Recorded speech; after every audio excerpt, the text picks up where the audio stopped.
Sure.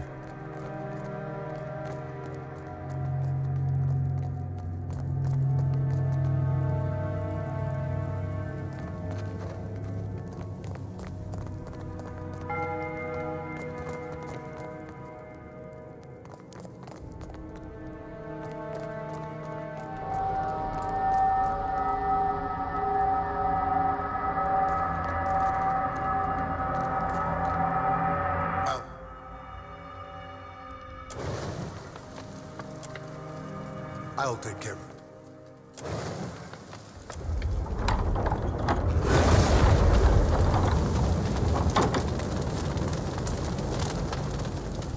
Well, at least it didn't catch us by surprise. No problem. Why? Sure.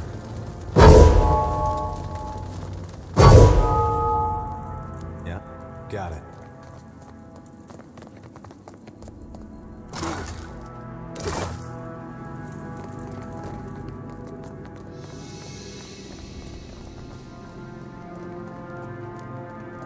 Looks like trouble.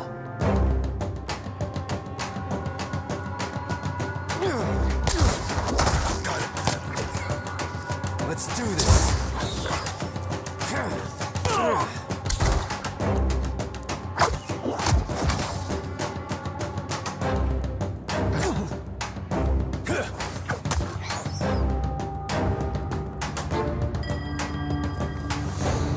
I'll handle this. Why not?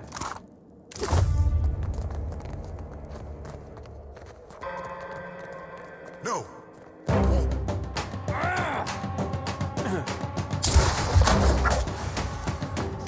You like that? Not to alarm you, but I'm slowly dying of poison.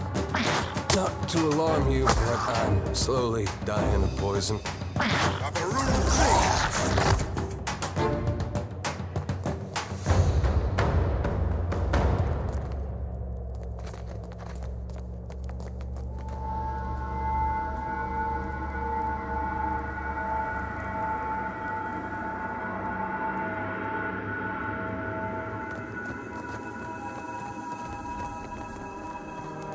Careful.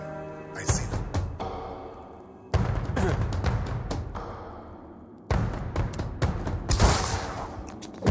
Shut this again. Take this.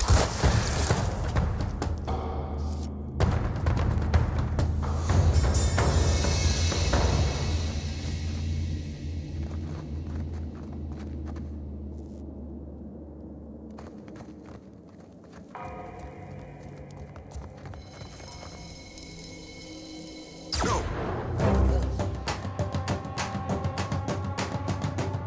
After him. Let's do this.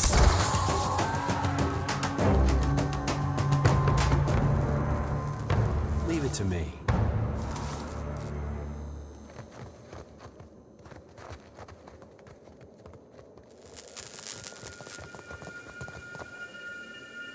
Sure.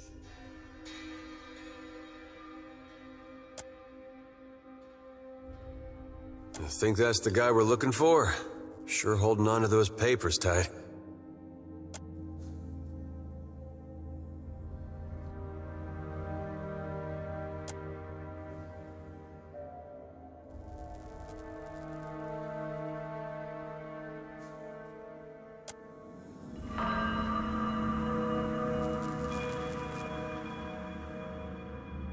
You place your hand against the pillar of luminous Audra. A dim, warm light emanates from the surface, but it feels cool to the touch. Pinpricks dance along your fingers, uncomfortable, but not painful. A woman's voice, scratchy, distant, and halting, echoes in your mind. Find your soul in him. You concentrate, peering into the Audra's energy as you would peer into a soul. Its inner light is blinding, but as you become accustomed to it, you perceive the core of the Audra itself. a churning mass of millions of soul fragments. With a jolt, the energy reaches out to you. The Angwithan ruin fragments around you, breaking into incoherent shapes and dissolving to dust, falling into an infinite well of dark gray vapor. Even the ground itself disintegrates into nothingness. All that remains is the murky expanse of the in-between. The Audra Pillar, and a skein of golden threads rooted in the pillar that extend far off into the distance. You focus on the threads. You catch glimpses of memories, your memories, mingled among the memories of thousands of other captive souls. The filaments begin to cohere, rapidly twining into a golden cord. With a muffled crack, the cord ripples outward in a violent wave toward the endless distance. The cord undulates over a space so vast that you lose sight of the wave before it finds its end. Then, a heavy creaking, like the sound of mountains shearing under their own weight, washes through the dull gloom of the in-between. A violent force yanks you along the cord at an incredible speed. The murk of the in-between warps erratically, as though you are observing it through an ill-ground lens. Just as quickly as you were pulled forward, you stop, suspended below a massive figure of ancient carved Audra. Like all Audra, it glimmers with energy, but the souls and memories within it are not flowing down. They churn in a vortex that burns at the heart of the statue's mass in some invisible engine. It is Aethys. The great golden cord terminates in his back, sending pulses of energy throughout his limbs as they move. He walks in long, slow strides toward a brilliant pillar of Audra far in the distance. It shines even more brightly in the in-between than Aethys. From within the teeming throng of souls, dozens of eyes look out to you. Through the cord, their collective anguish and despair push at the edge of your mind. Help us! Please! Help us! Their voices echo in your mind. Somewhere within their ranks, you can feel the presence of your own soul slumbering deeper in the gyre.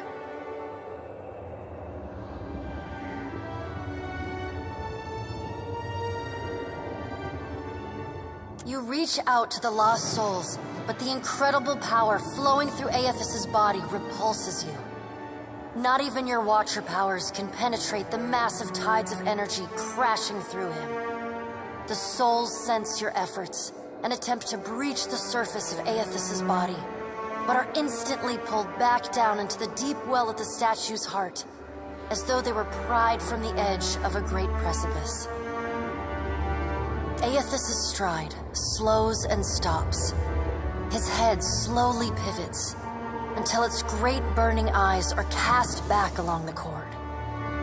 As his gaze meets yours, you feel an overwhelming rush of incredible joy mingled with profound sadness.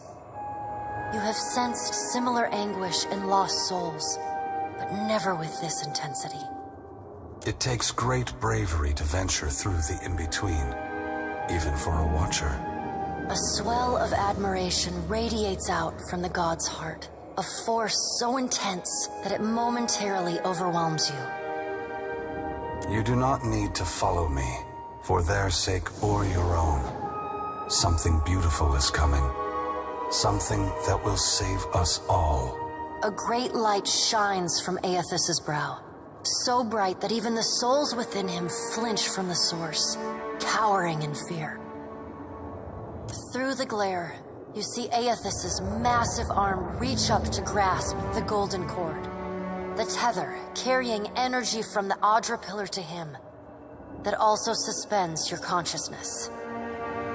The sun will yet rise, Watcher. You need only wait for its light to come. Aethys yanks on the golden cord, pulling it from his back. The cord tears into filaments that blacken and dissolve to dust. Without pause, he turns to resume his stride toward the distant pillar of Audra, shining on the boundless horizon. You hear the souls within him cry out for just a moment, before your consciousness is snapped away from them. The in-between goes dark. For a second, you feel a mix of nausea and a sensation like spinning and falling. Then the moment ends. Your consciousness has returned to the Angwithan arena. The world is sideways, the Audra pillar upside down. You flinch at the feeling that you're standing on the ceiling. The disorientation overwhelms you and you collapse to your knees next to the luminous Audra pillar. Previously dim and flickering, the pillar now glows with a strong and steady light. You touch the Audra again, but the chill and prickling sensations you felt before are gone, replaced with a comforting warmth, like the embers of a fire that has just lost its flame.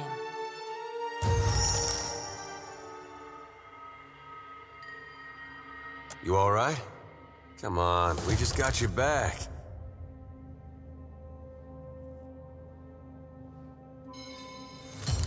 I heard you say that before.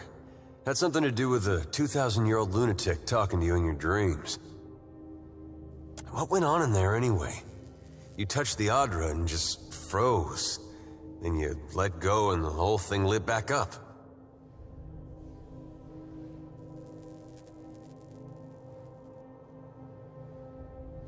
Yeah. Don't suppose he told you what he's up to, did he? Or at least where he's going?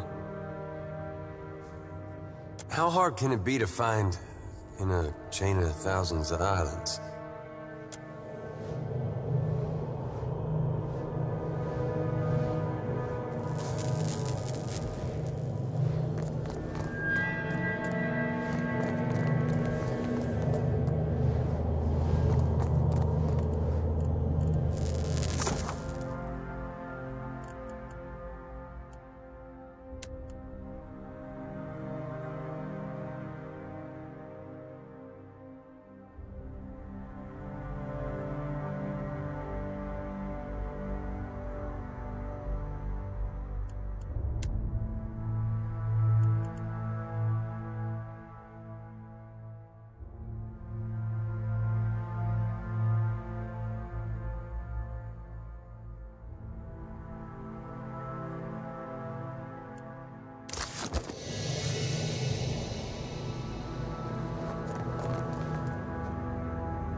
Why not?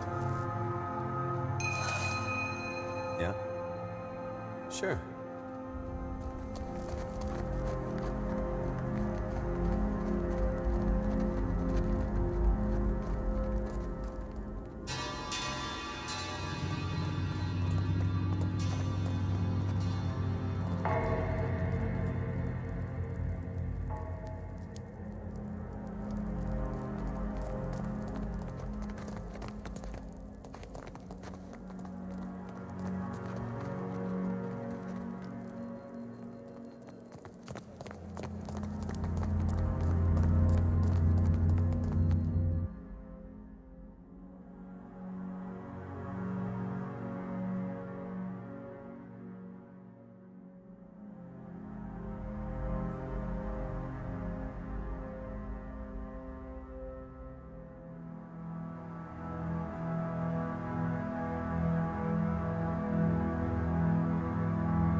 You're doing it again.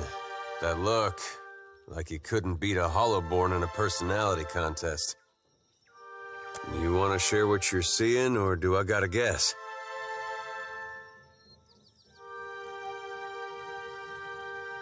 What do you suppose that's about? Maybe they...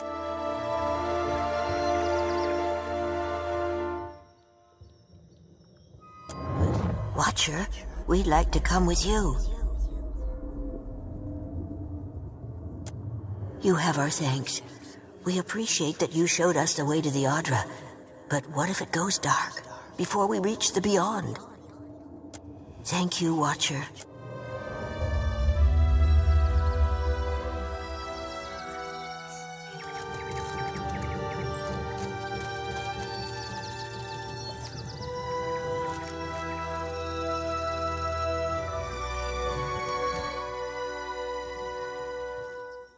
You went into the ruins. Did you find survivors? In hiding, perhaps? It is not. But thank you. I take it you are going back to Port Marge, yes? Governor, I am sorry that we cannot accompany you, but... I shall go with them, Vanessa.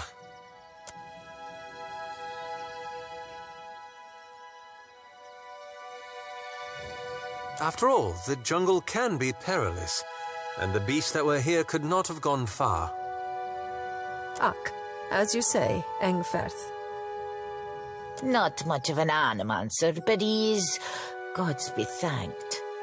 Engfirth knows a great many spells. At first, he even cast fire to chase away the panthers. Until the flames nearly caught one of the tents. Outside of this cage, his skills would be a boon. Engferth would make a capable guide, as long as he is willing to go. I would be happy to assist.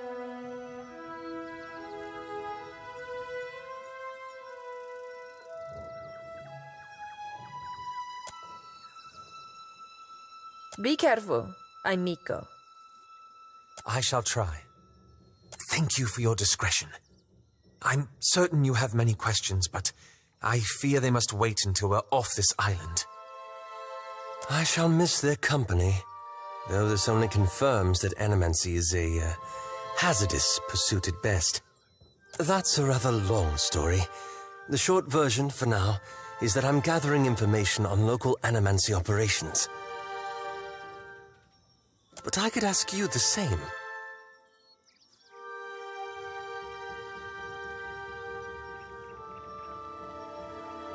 Oh, there's never a dull moment with you. We can speak more freely once we're away from Port Marge. For now, let us return...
Got it.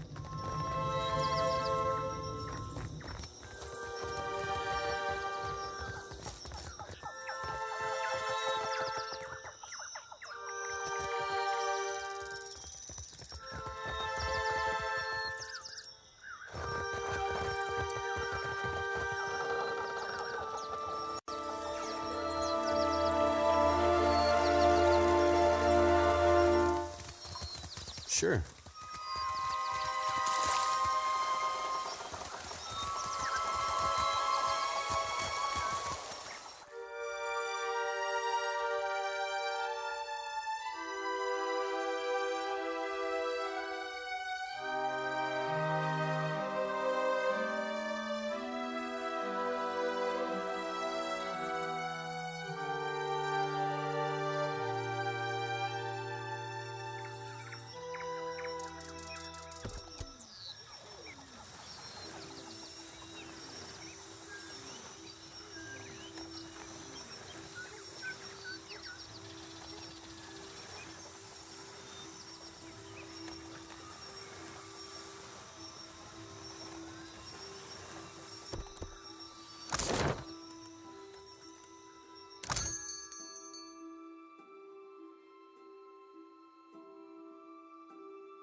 Yes? Something new at last. Belfetto, tell me, please, what has happened? How much have we lost? I must know.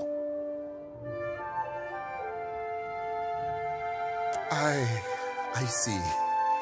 And the work? Odorisi's notes? Was there nothing of his research? You did. Gods be kind.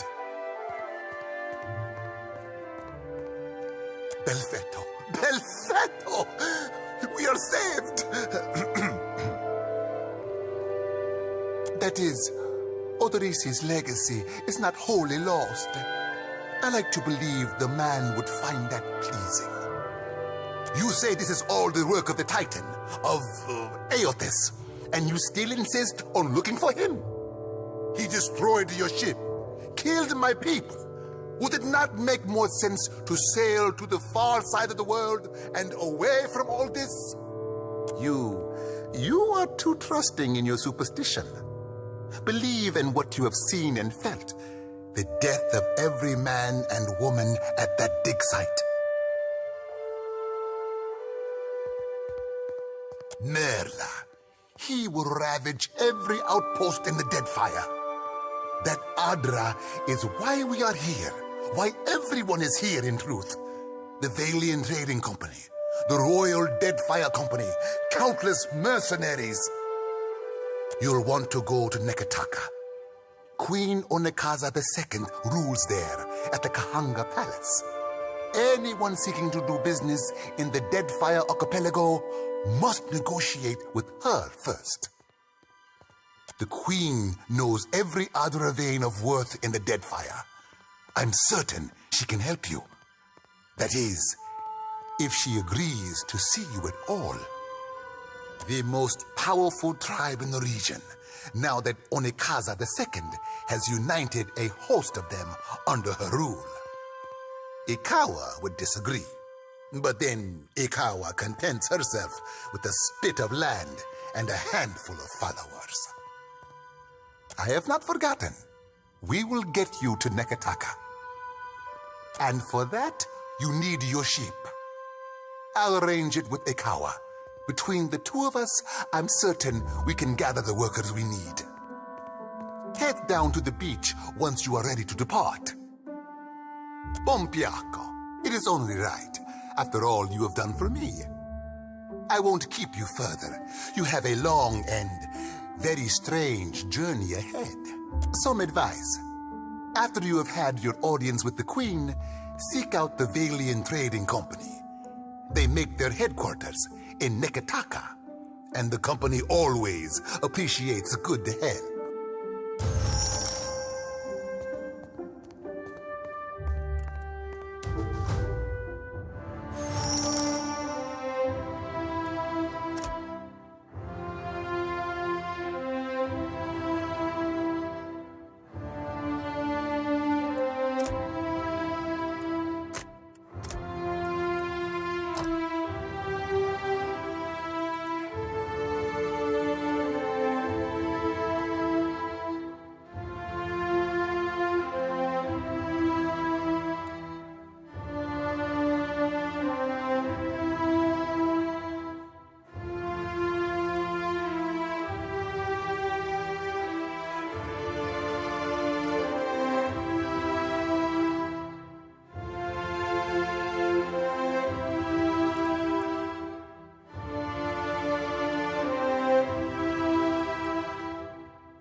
Got something you want to tell me?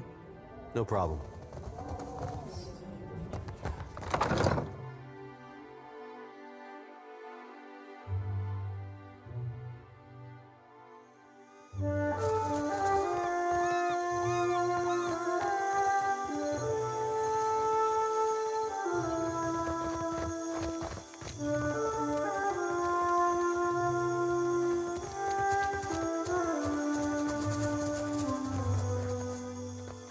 If you're looking for Choti, that bullheaded child's already left. No doubt she's gone to whine to High Priestess Samhain. She's the highest shepherd of our congregation, the leader of the Children of the Dawn Stars, anointed by the light and second only to Aethys. At least for the Deadfire. Most likely with Samhain and Nekataka's temple to gone.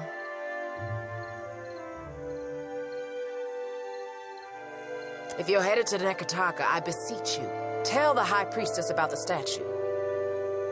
It'll be weeks until we finish here, and she needs to know about the possibility of Aethys' resurrection without Choti's skewed interpretation. Do you seek a blessing from the light? You chose wisely. Endurance is the path to perfection. Will strengthen your spirit through tribulation.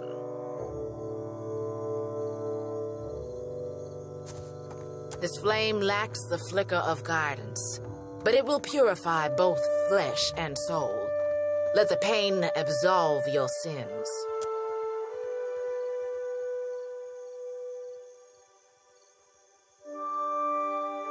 And now for the benediction. What I speak, you repeat after me.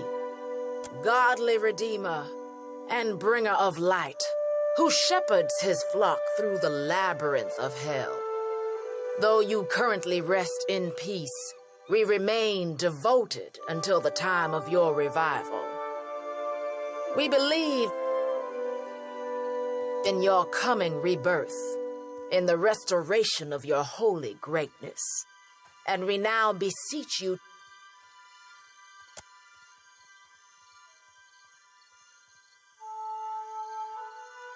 to banish the shadows of the unfaithful and wash away the sins of our past.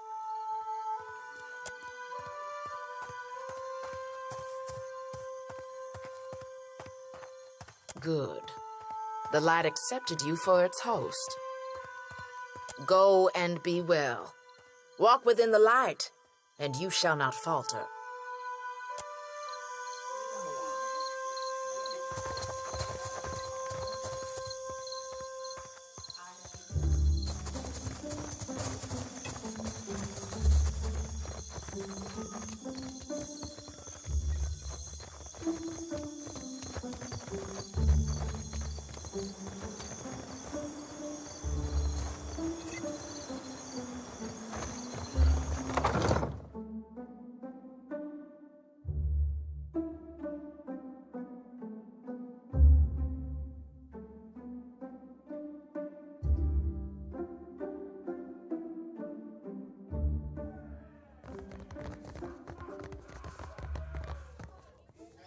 Still kicking, eh? What'll it be? There's plenty of people looking for...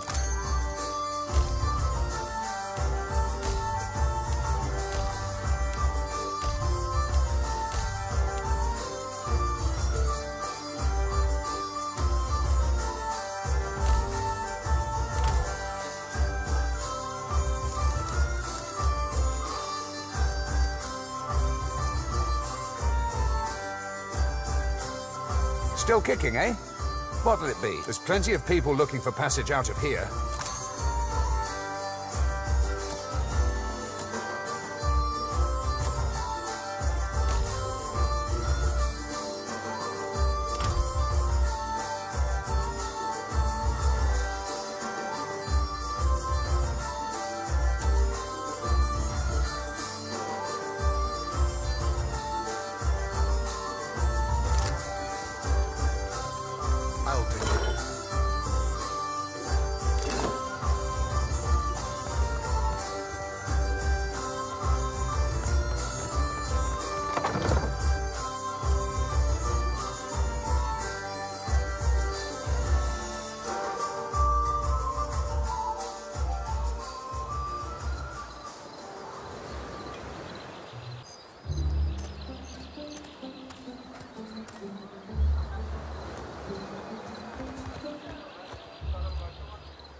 Good, you are here. Clario has made good on his promise. We are making ready to free your ship. I say still that you are fortunate. The ship was nearly lost, but it will float. For how long, I cannot say. You will go to the great Kahanga city as well. You must sail north for some time, and then a little east. Take care, Nekitaka, outsider. It will close its jaws around you, and you will never notice. Come, we will see your defiant out to sea.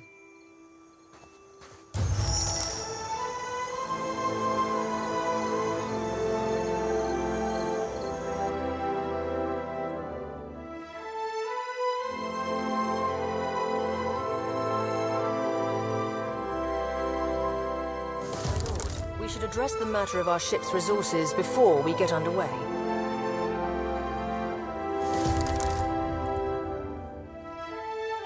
It saddens me to inform you that we lost several crew and most of our provisions during the storm. However, Port Margé appears to be well supplied, and I expect the recent disaster has left several sailors in want of a ship. I suggest we contract for additional supplies and crew before we return to open water, or our voyage may indeed be a short one.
Ado, Water of Cadno. On behalf of the Principes and Patrina, I must request we meet in parley. Agrasima. I will make this quick. I have heard some marvelous tales regarding your ventures in the Deerwood. In fact, you are the first dragon slayer I have ever met, outside of a grave. Some fools would seek to make a fortune by pilfering from one such as you. He's done his research. Might as well hear him out.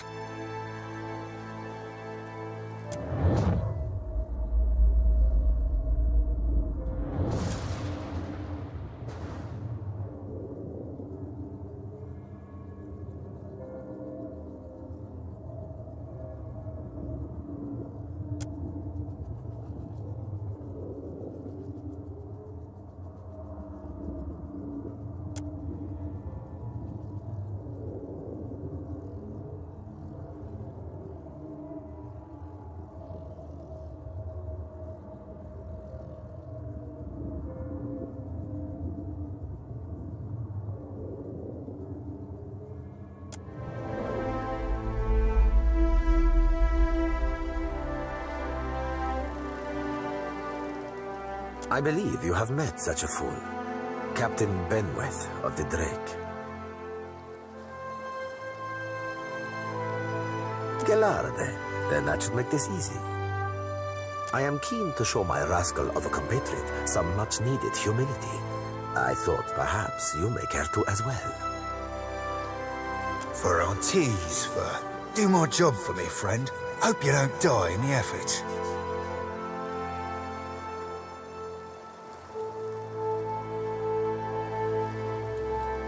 Benwet is no captain of mine, amico. It is not beneath my flag his drake sails. Yet I do seek to temper his actions when they would endanger the Principe altogether.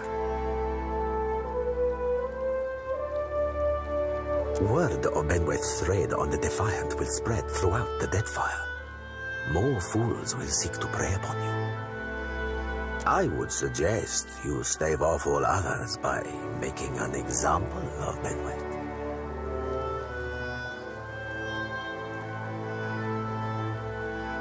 I will be honest with you, amico. I do not favor Benwet, nor do I care for the company he keeps. Such fools and scoundrels serve only to tarnish the Principe's reputable name. But I believe you will be capable of setting him straight.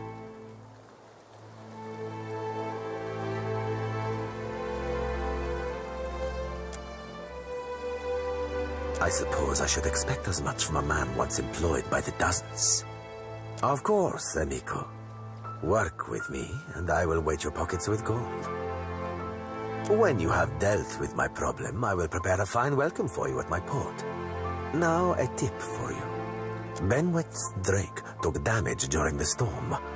Eventually, he will need to dock for repairs, and when he does, Seraphin can find him for you. He is rather an unrefined creature, but he is a most skilled ship hunter, I assure you. Unrefined? Begging your pardon, Captain, but I'd be the high fucking model of the Gentleman of Fortune. As for Benweth, that sucker of squid tits be as predictable as the tide. I'd wager all my furriest bits that he'd set sail for Deadlight. That would be felicitous indeed, as I believe the traitor Remaro hides there as well. I quite enjoy killing two men with a single... Wouldn't have even thought of it if you hadn't brought it up, sir.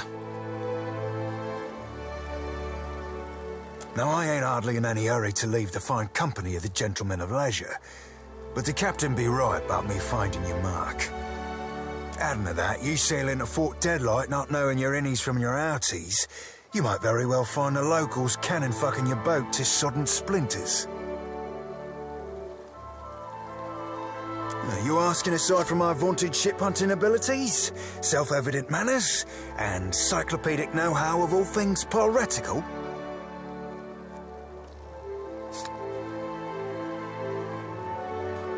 Oh, you won't be regretting this, Watcher.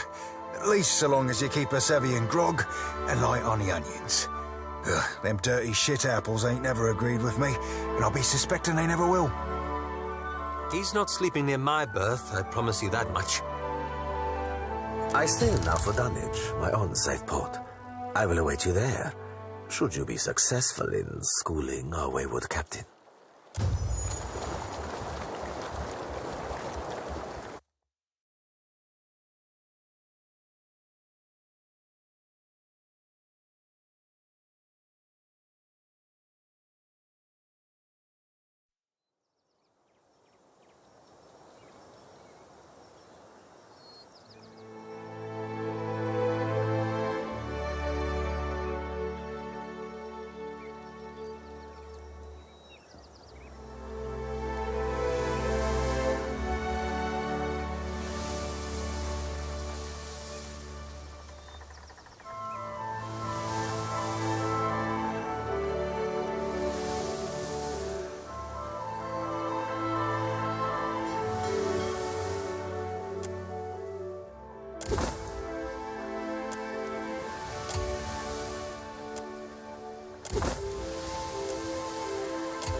No word from the Animancers?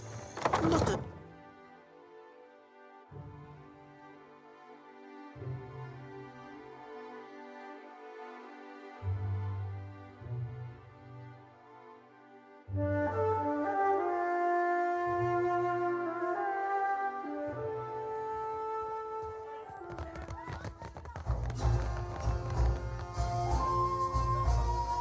Still kicking, eh? Bottle it. Have a look.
Leave it to me.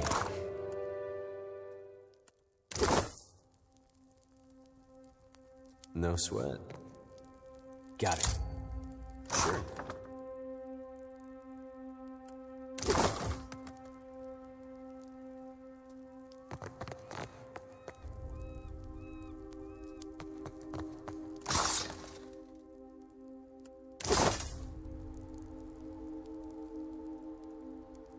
Eh?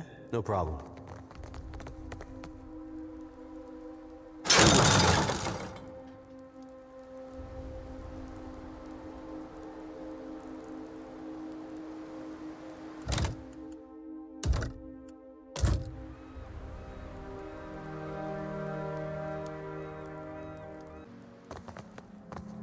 Why not?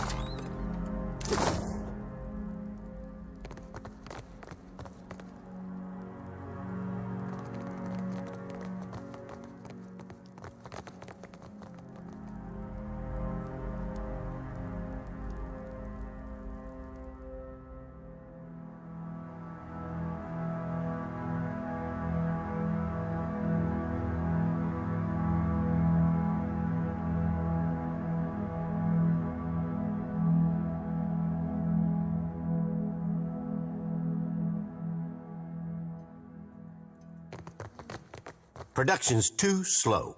At this rate, we'll never get out of here. Not till Eldies comes back.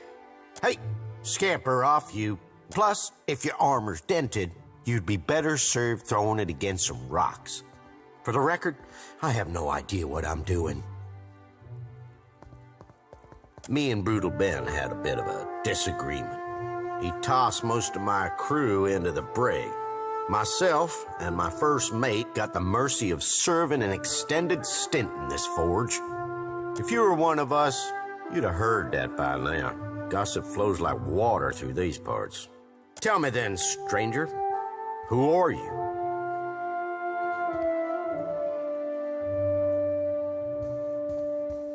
I know you. Benwith attacked your ship right in the eye of a typhoon.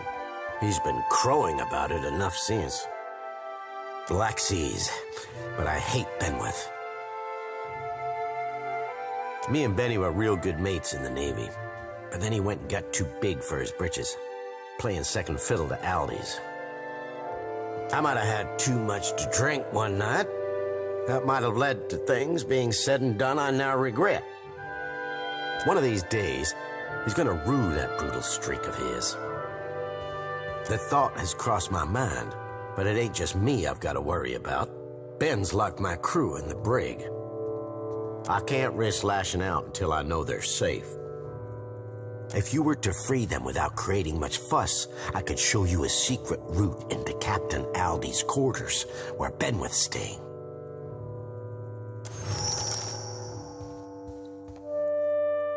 They better fucking be, no matter how pissed he is with a single captain. Killing an entire crew would rub Aldi's the wrong way, and he doesn't want to be on our bad side. Ben's locked them in the brig, down in the dungeons. Bail them out without making a blood... I don't know if these are any good, seeing as I forged them, but here's a few lockpicks to help you. The brig's got our best cells, you know. That's where we keep the ransom prisoners, the ones who ain't supposed to die. Finding them ain't hard. First, take these stairs in the back down to the dungeons, then cross the bridge to the storage room, then head south. You'll find the brig cells on the southeast side. Keep an eye out for guards. The dungeons are barred to all but Benwith's crew currently. You can use this to cut through the storage room. Just don't let anyone find out I gave it to you.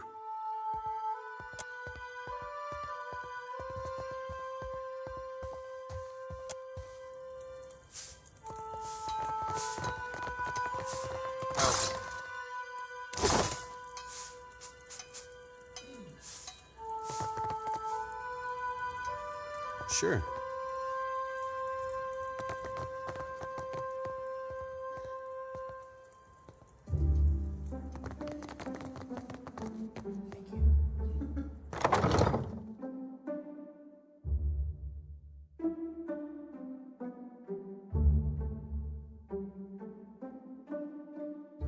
in the blackest hell are you clomping around so loud?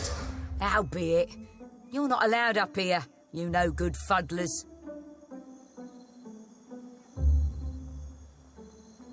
Just got no patience for them, the bilge lickers. It's rot enough I'm posted next to the forge, having to listen to that hammer. Add on those howling guzzlers at the bottom of the stairs, and you get the picture. Enough gabbling. The ramparts are off limits to anyone but Benweth's crew. Run off, or I'll run you through.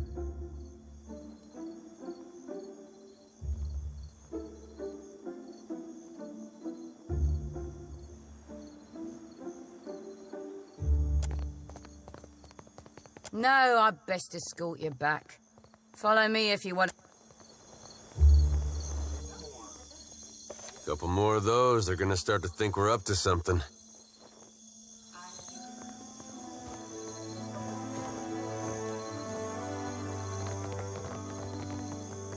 Come, we've plenty to share.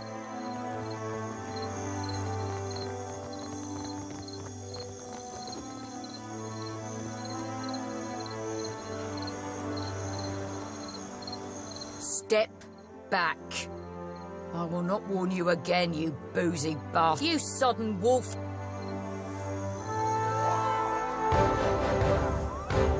This is about to go badly.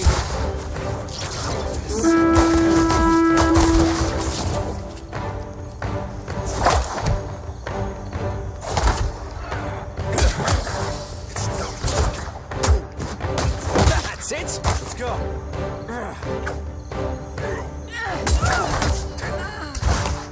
After him!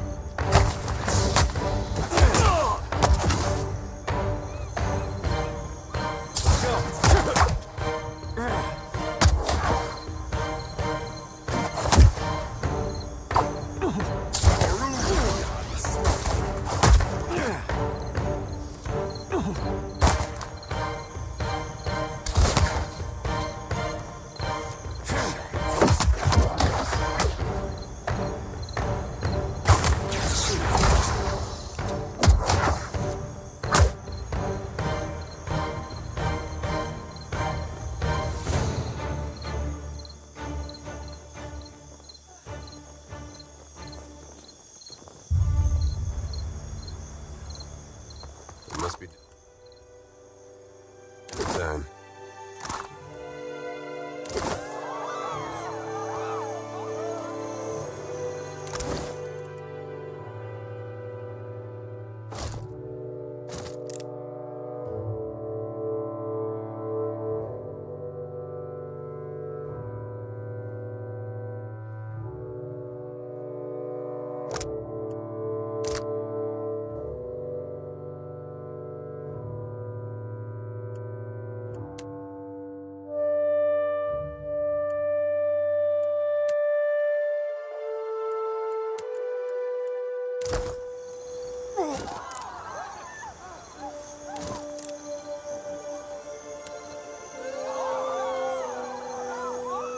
Sure.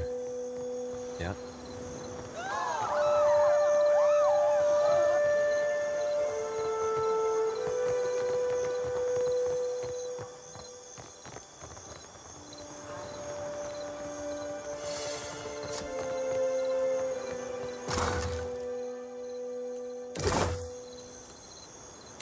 Quietly.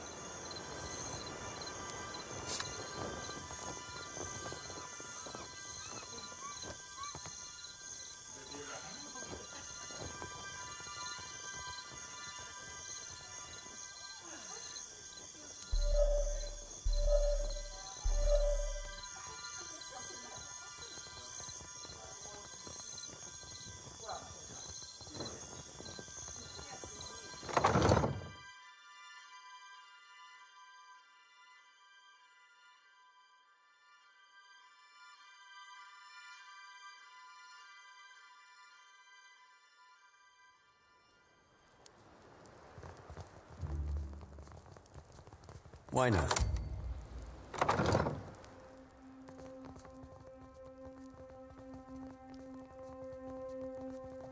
Leave it to me. Anything this close, thought it must lead to something important.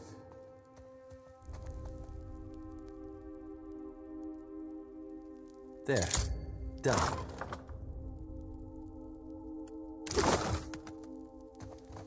Sure.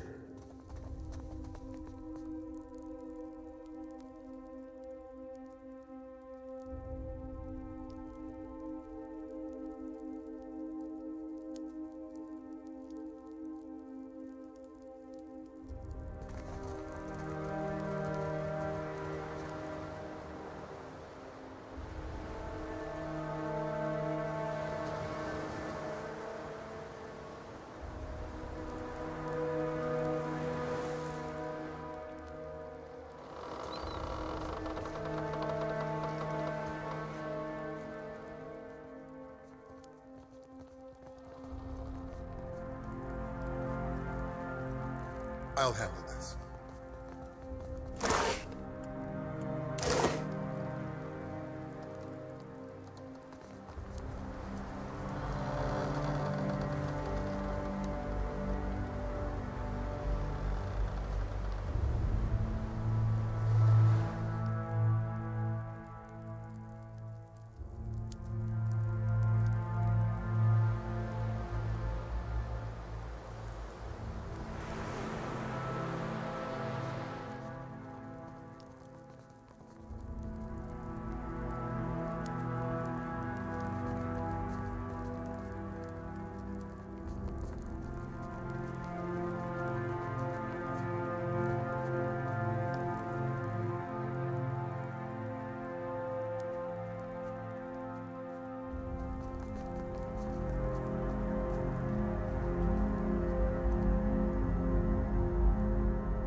We're not alone.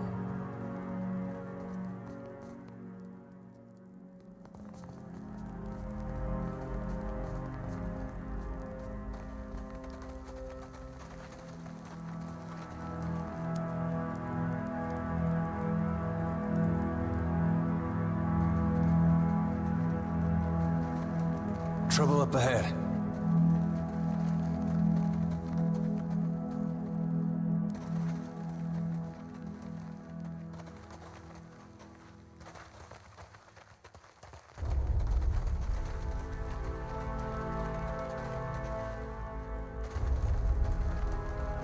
We're not alone.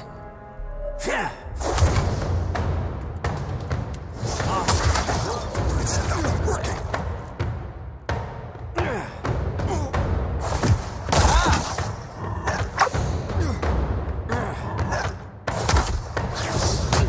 Nobody saw that.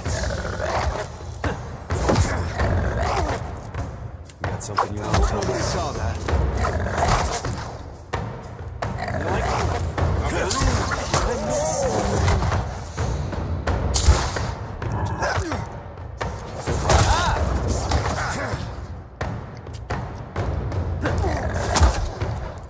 After him!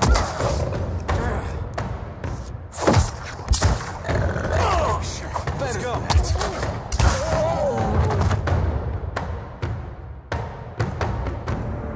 Leave it to me.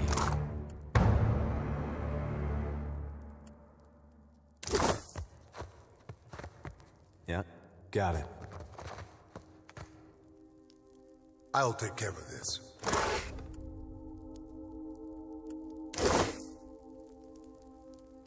Yeah.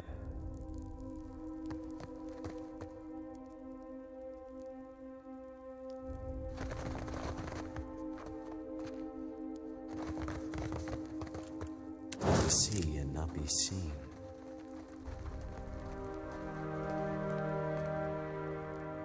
Whoa, whoa, look.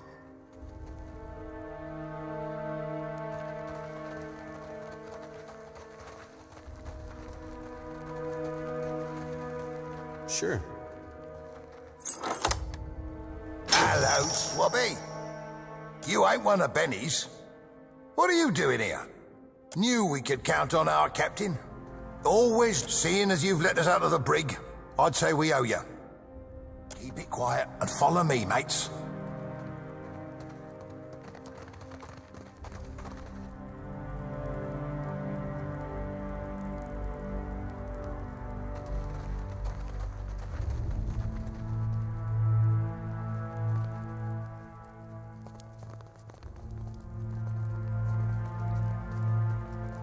Foes ahead.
Be that you? Still up. You've done right by me, freeing my crew.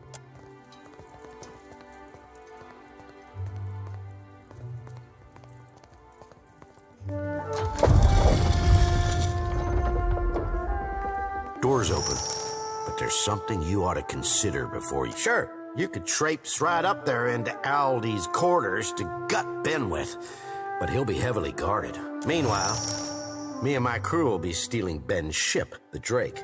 And in doing it, we're gonna bait him into storming outside all alone.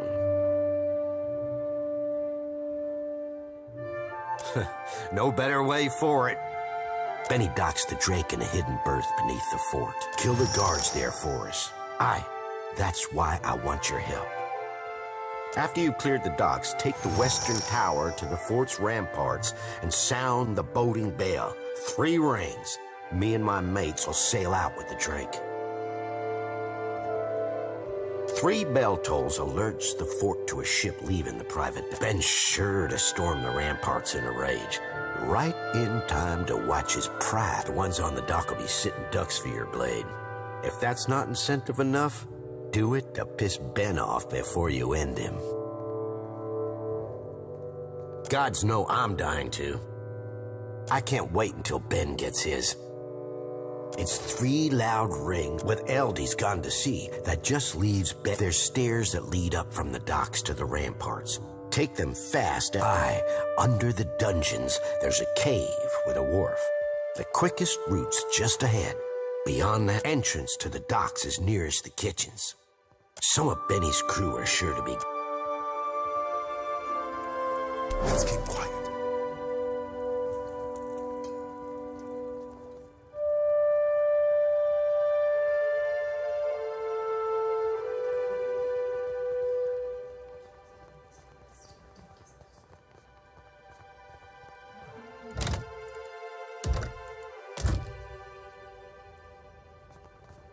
Why not? No sweat. Got it. Sure.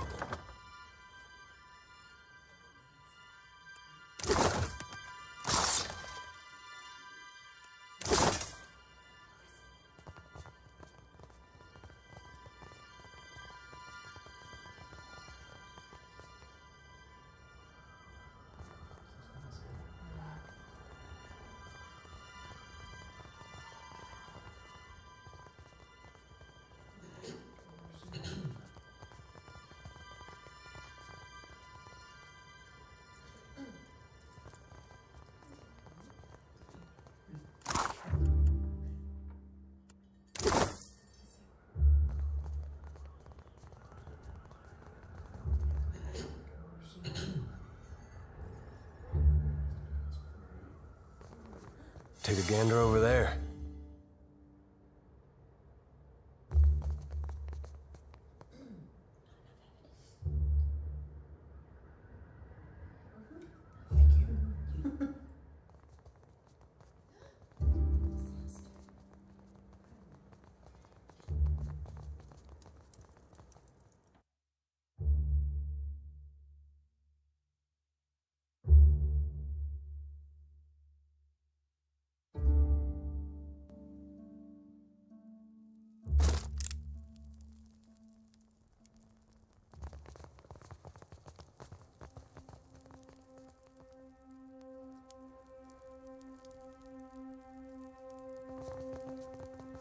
I'll handle this.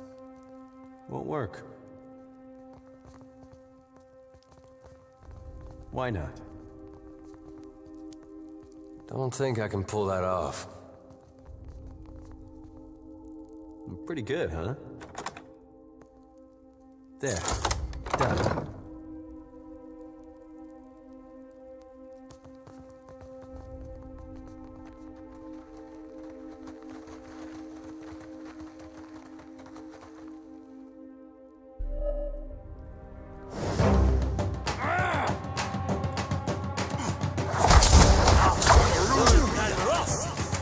Let's do this.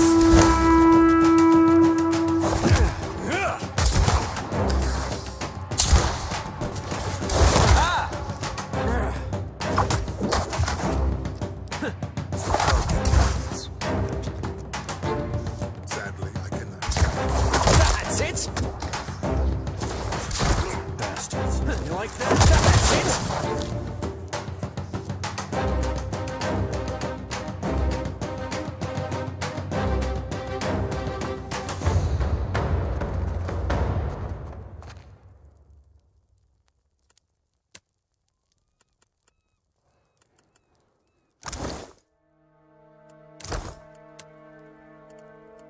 How may I help?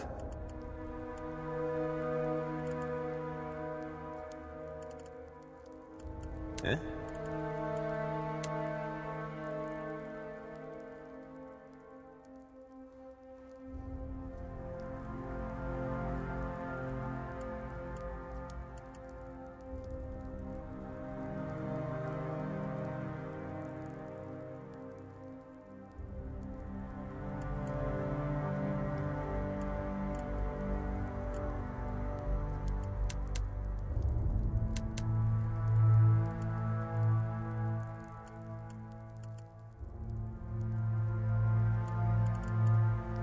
Hey.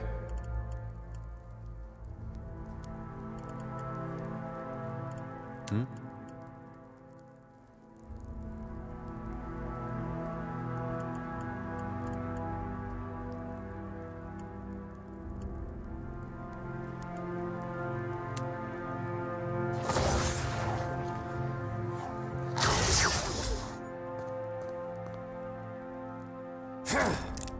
Get these.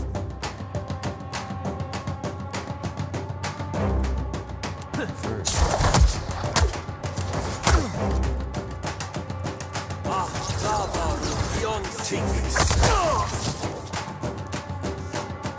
That's it. I'm here.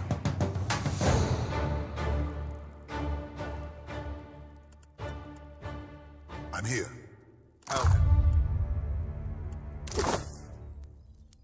course. Leave it to me.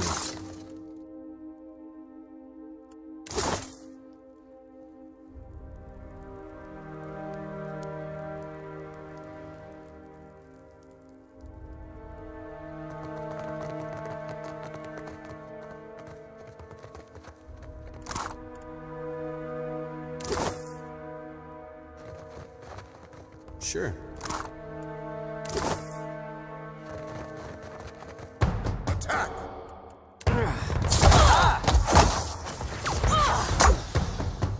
Certainly.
Do I hear a mouse scritching, scratching?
I'm afraid not.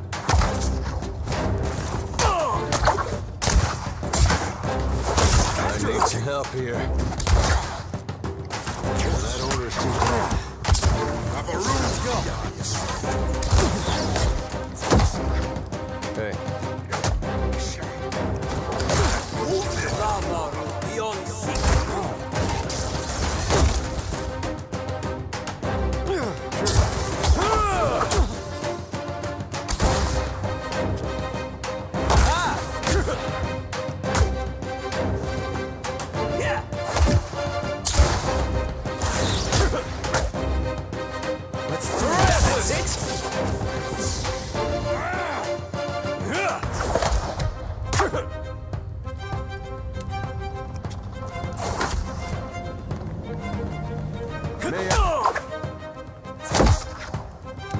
Let's go.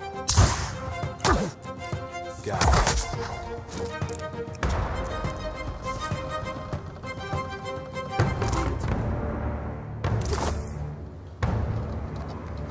Yeah, no problem.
Why not?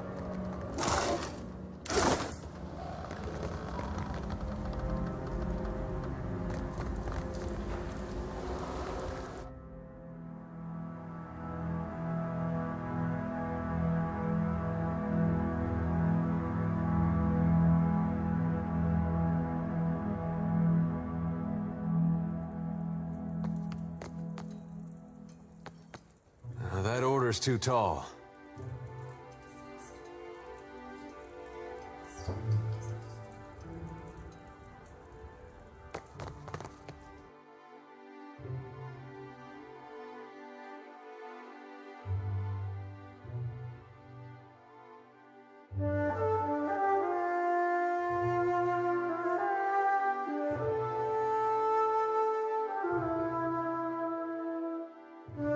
This is going to be loud, isn't it?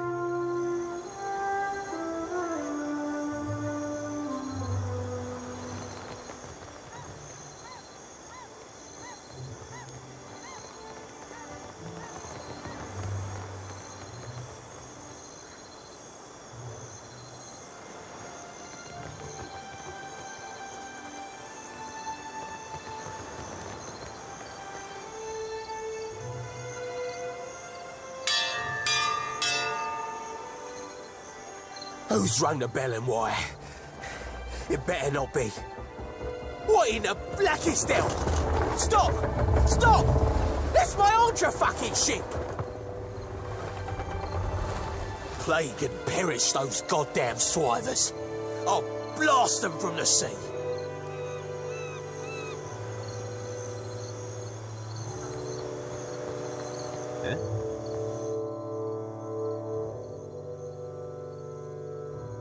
Do I know you? Well, you wouldn't be the first I've pissed off and forgotten. For that to work, you'd have to be able to hit me. And I'm not likely to... Ah, right. You're that sloop captain what got caught in the storms. Figures. I should have stayed to kill you myself. Looks like I'll have to...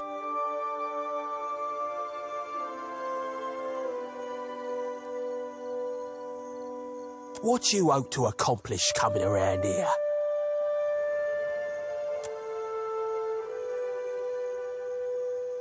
You can fight me if you like, but you won't be leaving this fort alive.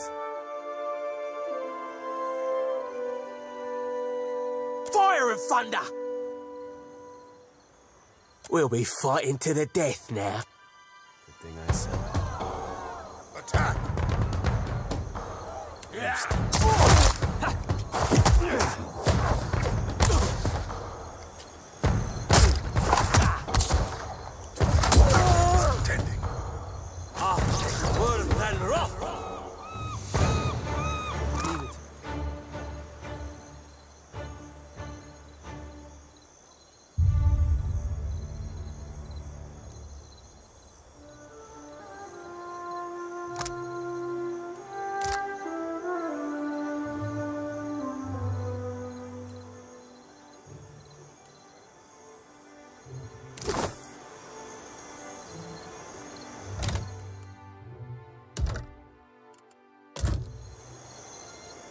Got it.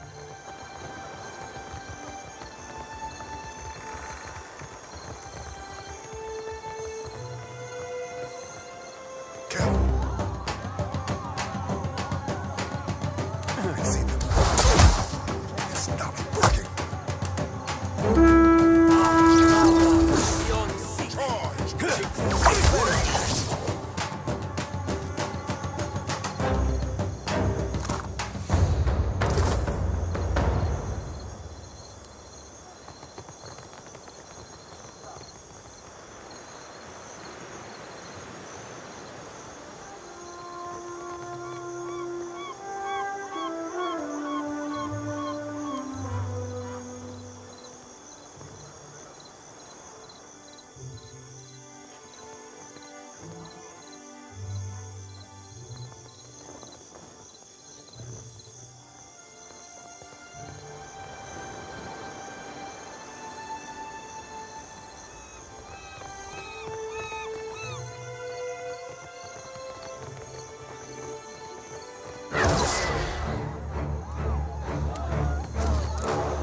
Let's try again. You like that?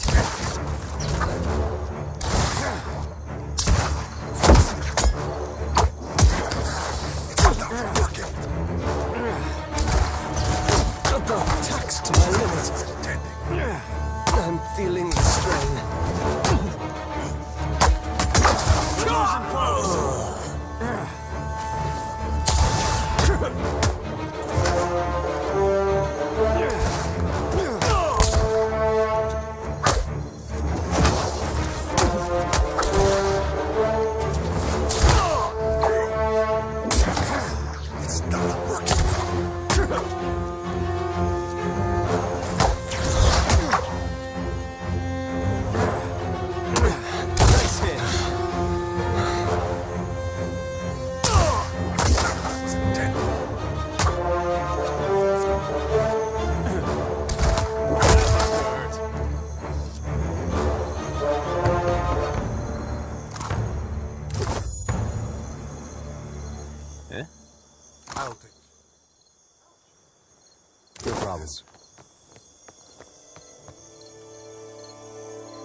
No. That's it? It's not working. Take this.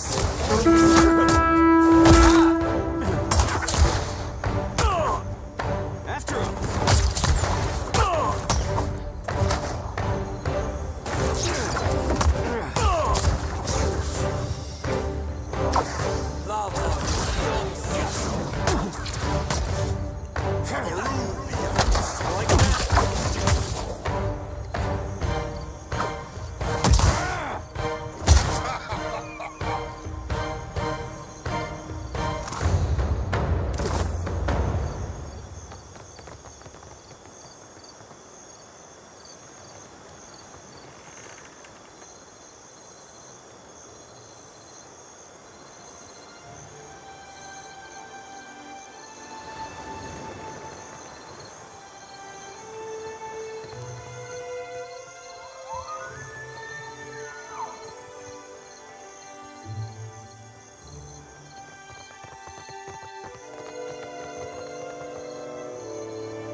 Let's do this.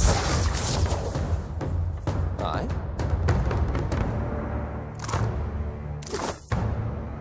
Yes? No sweat.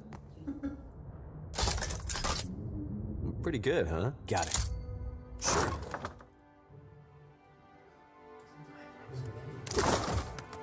Yes? I shall.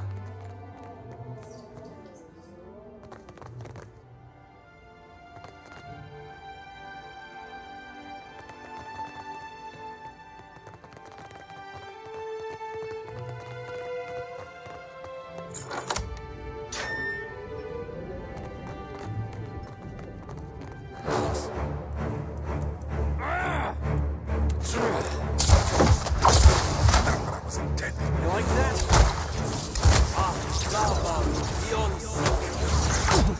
It's not working. Let's go. I shall deal with this one.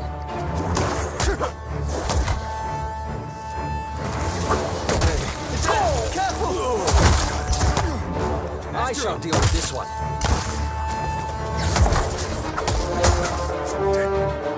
No mercy! That's it!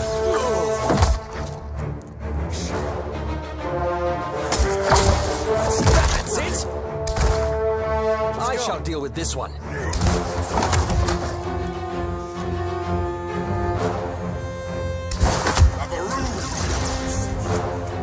Let's do this.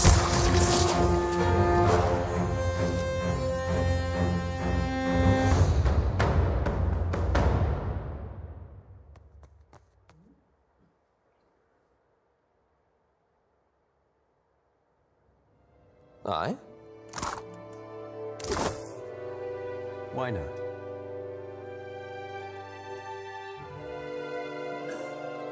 Of course.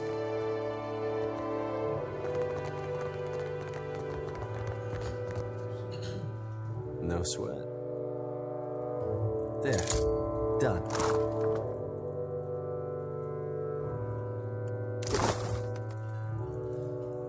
I'll handle this.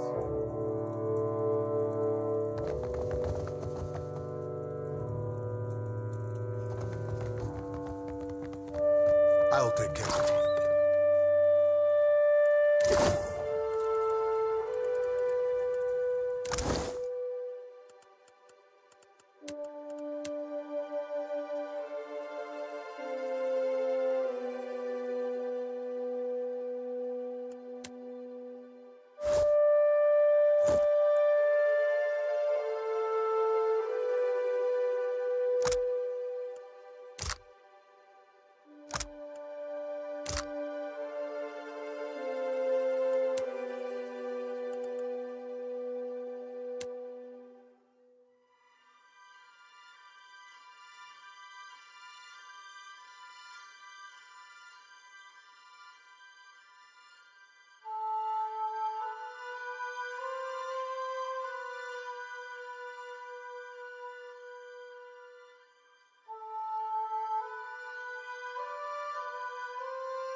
Hey.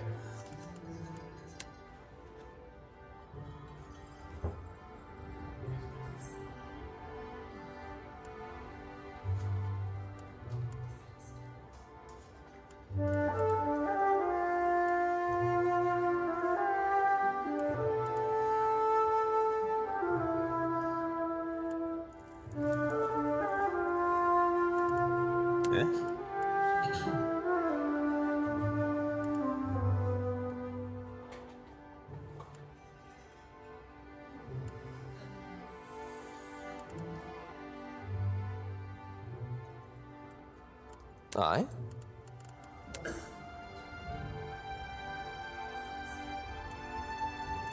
Yes?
I shall. Good thing I saw.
No problem.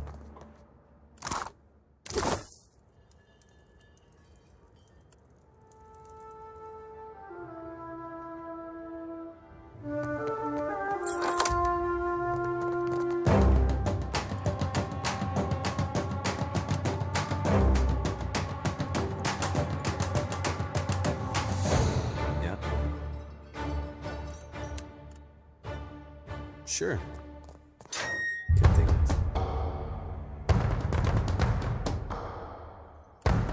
First. Take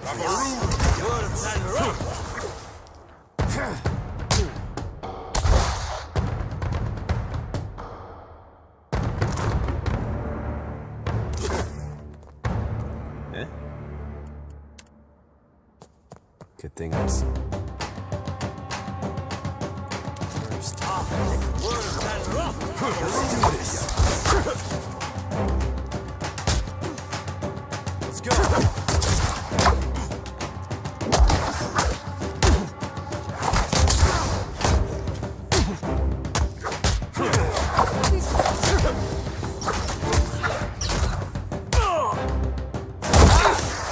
You like that? Charge! It's not working.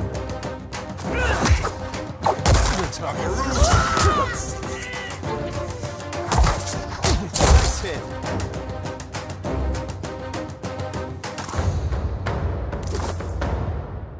Yeah, no problem.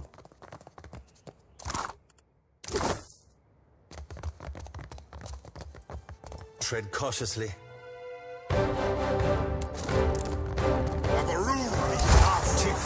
Let's go.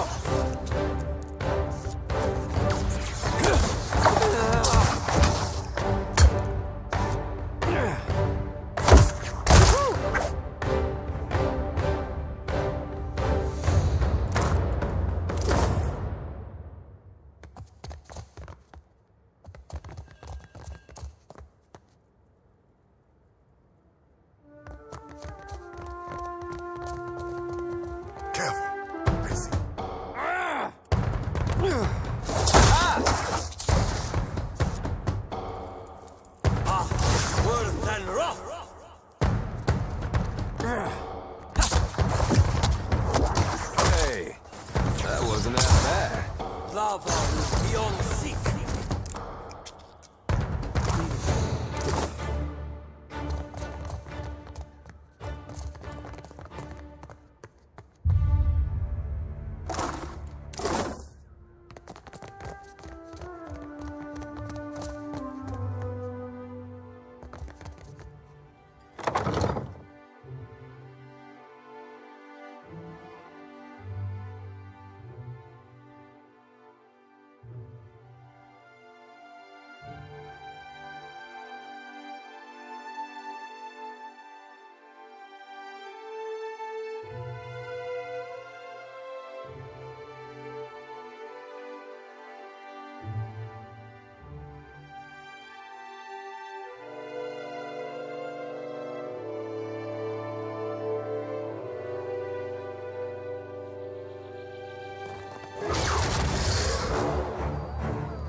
Let's do this.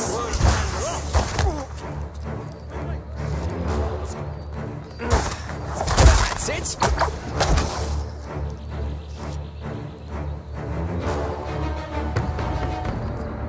Why not?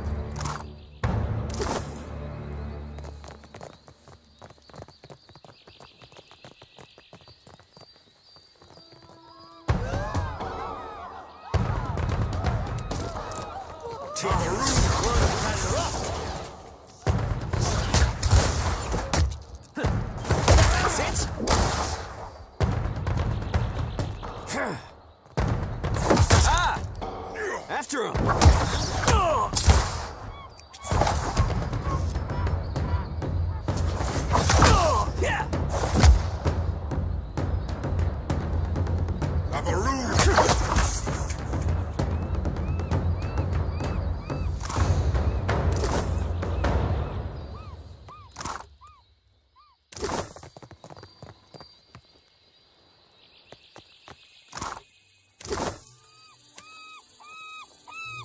Eh?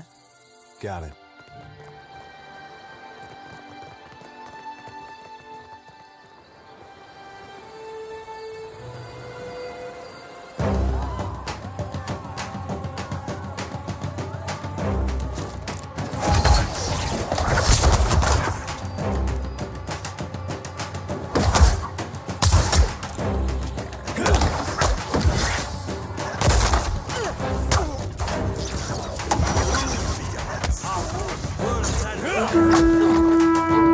They'll fall by my hand. Let's do this.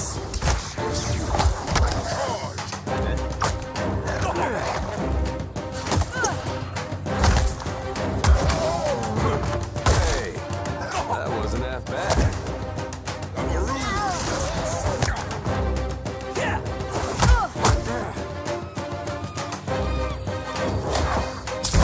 That's it. Missed.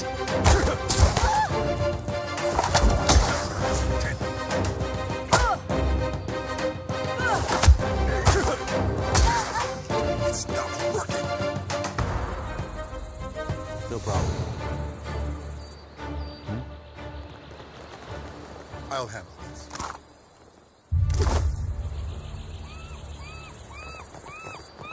Sure.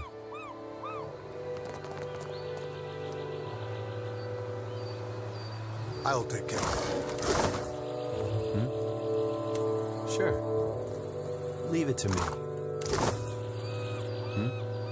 Got it.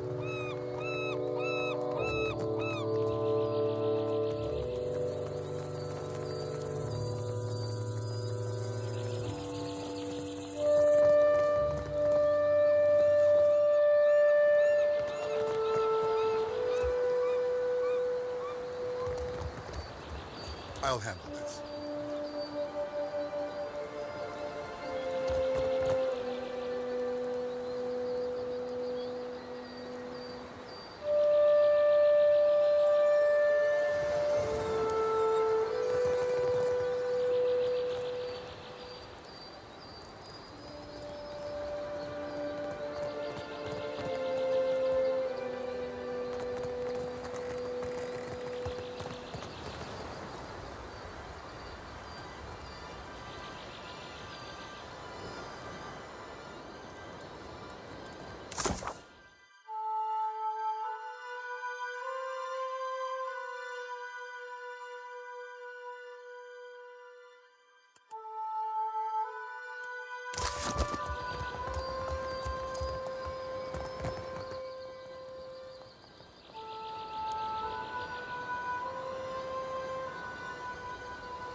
there any way you can bring Islamir back?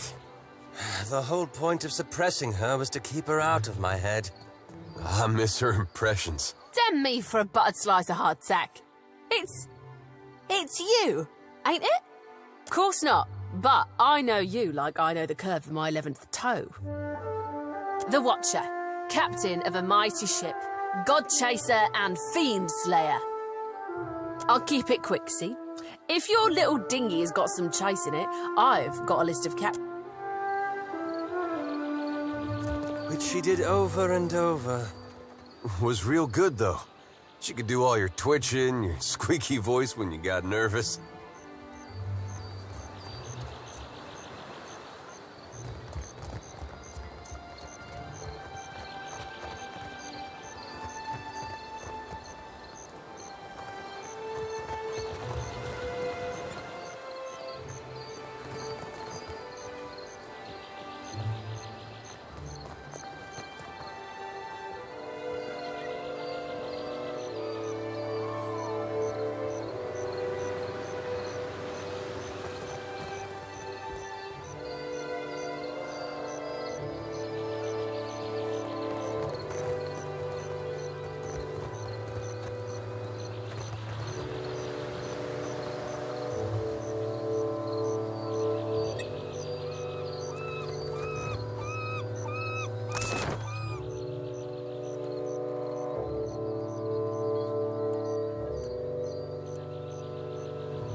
Why not?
Ah, Watcher.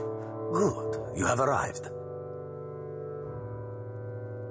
A little seabird informs me that you have dealt with our mutual problem, the scoundrel Benoit. Gelarde. For this, you have my grandest commendation. No, as my memory serves me, you did not. And as promised, I have prepared for you a fine prize. However, there is another matter of which I must confess to you a bit of a problem has arisen. One which speaks to your expertise with the supernatural.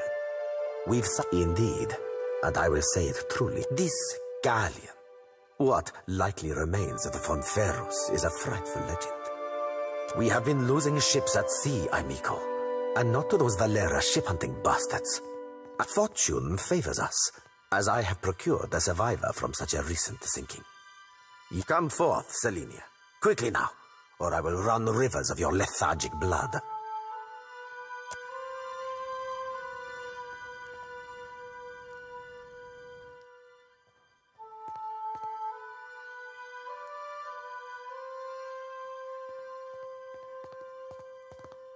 Well, spit it out, Selenia, and try not to embarrass me before our guest. Of course, Captain. It might have pretty hard near the end, but I spit the tale as best as I can. Go on, gent. I'm ready as I'm like to get me. Dying's all anyone's liable for. Just the when and how of it's the question. But it isn't time yet for me. Saw my old crew slaughtered me, my best mates, and even the few I hated. They weren't but blood and meat in the end. It branded the back of my eyes, that moment. High seas, nothing but blue all around. Then, mist so thick you could taste it. Ships sailed from within. It was a hunt, not for loot, but for bodies. The ship, it looked rotted. The crew, they were all undead. Couldn't stop them from boarding. Couldn't kill them. They were dreadful. Some were clothed, like maybe they'd only recently died. Others weren't more than moving bones. One was different. Her presence was overwhelming. Heavy. Flames burned in the place of her eyes. The crew shambled hard to do her bidding, even the ones who seemed hardly aware. Figured she was the captain, me.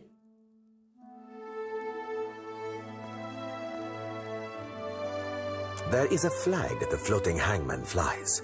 A flag that once heralded the Fonferros of Old Valia. It belonged to a Darkotsi paladin of some legend, one Lucia Rivan. But Selenia's knowledge is limited in this regard. Let us instead ask her of a subject she may know.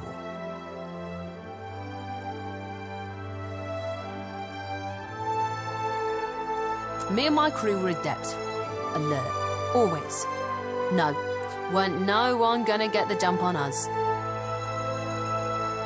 Was some magic foul. Just sudden like. The winds died, the waters fell flat and the air got heavy. They turned sky and the sea both against us. Then this thick fog roiled up at midday. Without a sound, the Spectre ship skimmed right out.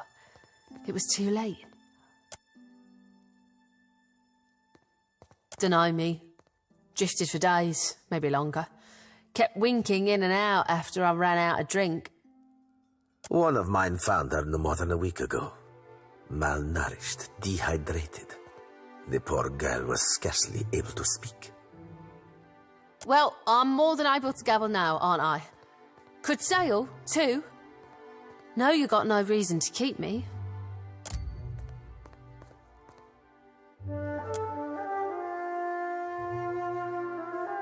Perhaps there is something else you wish to ask of our guest before she... Calling me Craven? Sure, I am. Took a knock-in and I was out for a while. When I came to, they were eating Ganasco, our steward.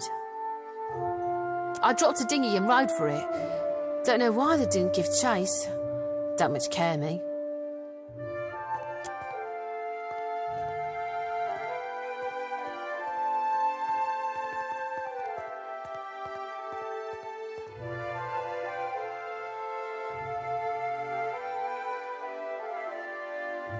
She belongs to Aldis, who undoubtedly will come to claim her soon.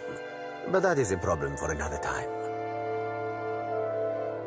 One moment, Watcher.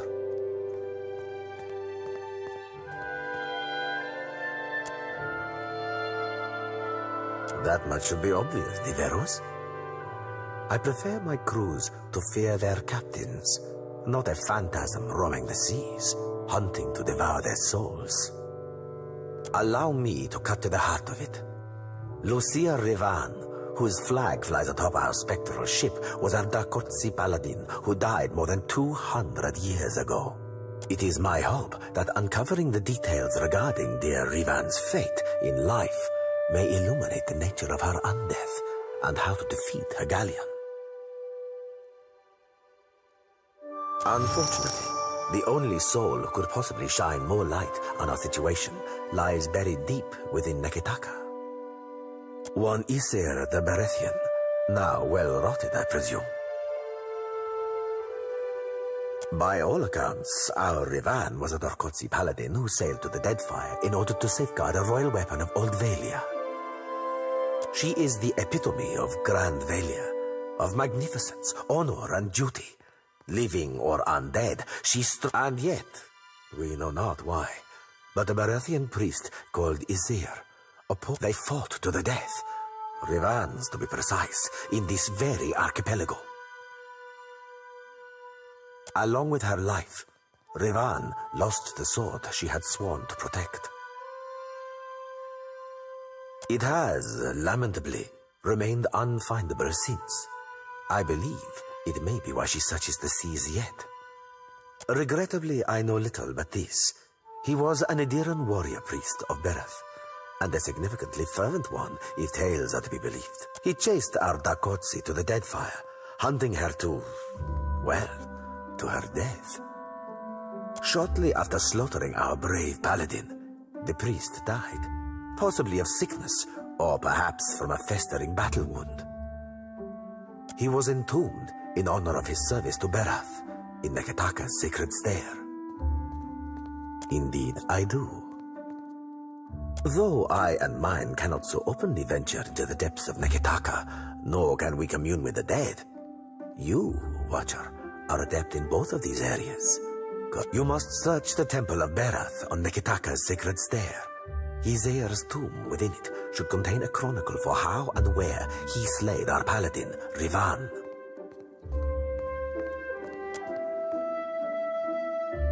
Come, let us share a fine conversation.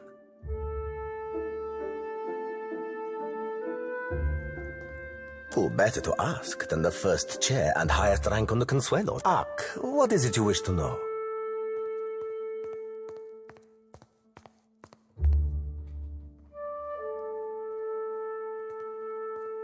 We are a magnificent but largely landless people.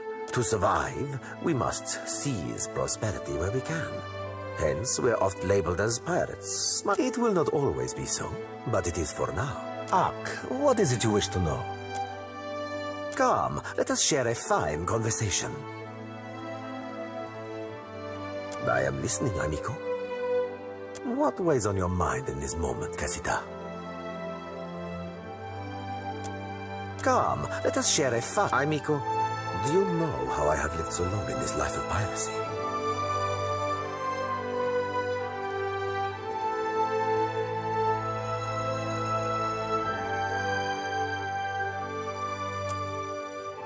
It is not by blabbing all of my secrets to anyone who asks. Corres, Watcher.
The ring of a bell comes to you on a cold wind.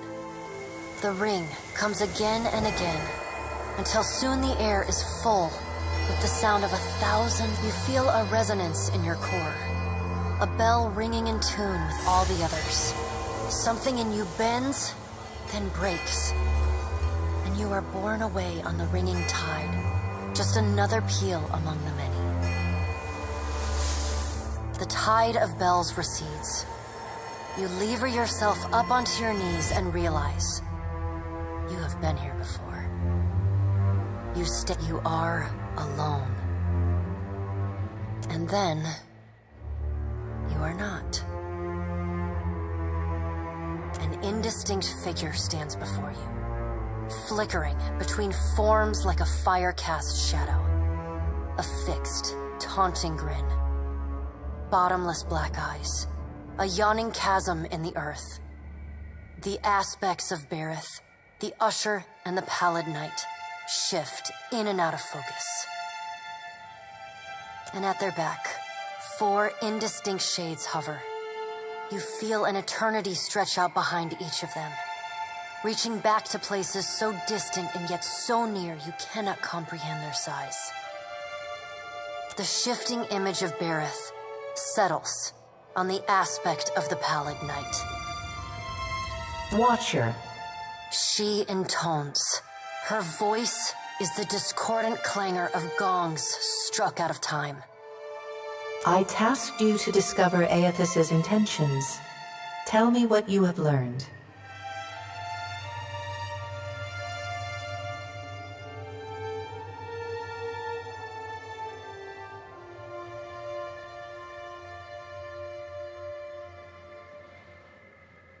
The Pallid Knight knits her brows. He does not seek to return to the Beyond? Intriguing. Her sickly pale skin pulls tight across the bones of her face, as if the shell of this aspect does not quite fit the impossible creature it contains. The figure nearest Berith dissolves and reforms in the image of a thin-lipped, ancient crone whose face has felt the melting kiss of fire. The goddess Wodica strides forward. Does Aethys frighten you, Berith? He should. Magran subdued Aethys's influence once before, and yet he returned. From out of Wodica's shadow shuffles a hunched, bald man you recognize as the god Scan. His skin is mapped with swollen lash scars, and breath whistles through the ragged hole in his face where his nose once was. He does not speak, but stares up at Wodica, with naked loathing plain on his ruined face. Wodica steeples her long, knob-jointed fingers. We must annihilate Aethys now, before he makes a rash decision we cannot easily annul.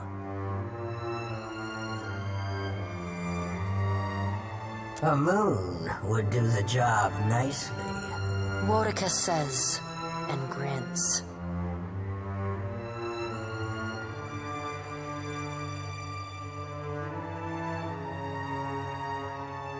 Wodica throws her head back and laughs. The sound is a dry, rasping bark. Andra could do with a new act. Her current one has grown rather stale. They see to their own affairs. You will speak to them in time, should you have the need. The Pallid Knight says. The figure beside the aspect of Berith flows forward in a swirling cloud of ash. The ash falls to the tiles and reveals a molten-skinned woman, leaning on a monstrous, wicked-edged broadsword. Magran's glowing lips curl in disdain. We must find a solution to the problem of Aethys that is neither do nothing, nor destroy the world.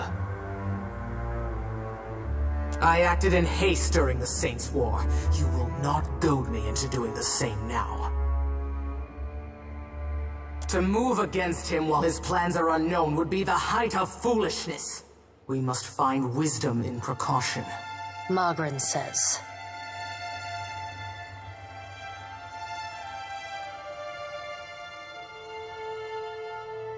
The Pallid Knight tilts her head to the side and gives you the long-suffering, narrow-eyed look of a parent dealing with a particularly disappointing child. No. Another of the silent figures steps forward, and the warm, golden light of a summer's afternoon spills across your face. Let's all take a deep, calming breath. Perhaps cooler heads will prevail. Behind Helia's words, you hear the soft coo of doves. Aethys has been separated from us for too long. Isn't it possible he intends only to gather enough souls to reclaim his realm in the Beyond? He should be welcomed. Helia says. You look up then into avian eyes. Through them, you see clouds of starlings converge and divide. Helia puts a feathered hand to her chest. He wouldn't. Betrayal is not in his nature. Scan shuffles forward. Yes, yes. We should welcome Aethys's return to the fold. His gratitude we can leverage to cajole him into divulging his plot. Then, when he believes himself to be in our good graces, we do as Wedeka suggests, and crush him into the earth. Scan pauses, inspecting you. Ah, and here is the Watcher who wiped dear desperate Alice's mind. You could have let my followers help her kill the man who tormented her. But you did not. Curious. Scan licks the ragged edge of his lipless mouth and grins, then turns to Helia. I did not expect such a deliciously ruthless idea from you, Helia. I am impressed. Helia's feathered crest stands on end. You wretched little creature.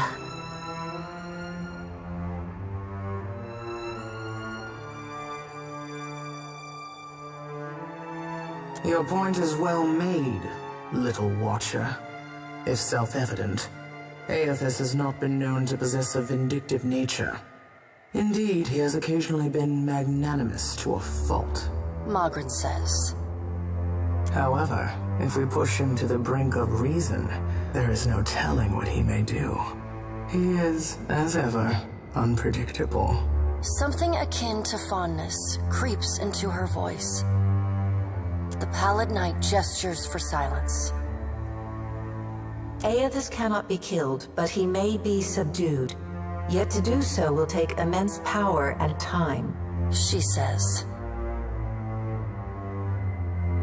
Both stand in his favor. Magrin grits her black glass teeth. That is why we must ascertain his plans before he has the chance to put them into motion. She begins to pace. Her steps leave little trails of fire in her wake. Magrin stops and balls her hands into flaming fists. Even if we manage to destroy his current form, there is the possibility he could return, if he has not already absorbed all of his children. The Pallid Knight casts a cold, cutting glare in Magrin's direction. Magrin speaks too freely. That knowledge is beyond your ken, Watcher. Wodeka waves the gods to silence. Aethys gathers strength. His strength is a threat to us. Her voice takes on a sharp, almost panicked edge. There is no sensible answer to the question of a resurgent Aethys, other than decisive, final action. Your opinion is unasked for and unnecessary, but noted nonetheless. The Pallid Knight says. Though her tone is impassive, the banked fury in her eyes says well enough what she thinks of your interruptions.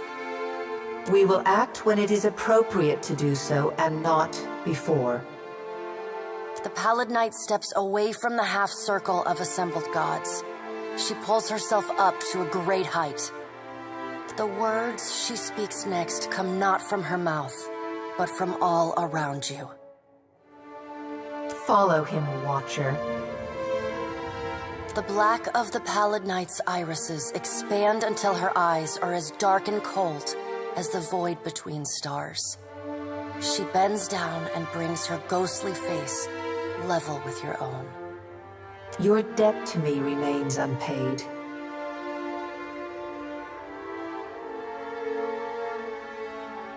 She stares at you, unblinking. Like a needle drawn to a magnet, you are pulled toward her one compulsory step at a time. Helpless to resist, you tumble into her impossible eyes. You fall wildly, endlessly, unable to find your bearings or slow your spin. And in the distance, above, no, behind you, comes an insistent ringing. You angle yourself toward it, searching for the sound. A small silver bell appears just inches from your fingertips. You reach for it, straining to still its interminable ringing. The moment you touch it, your soul slams into your body with all the force of a fall from the top of the sky. You blink open your eyes and find yourself on the floor of your ship's cabin, alone.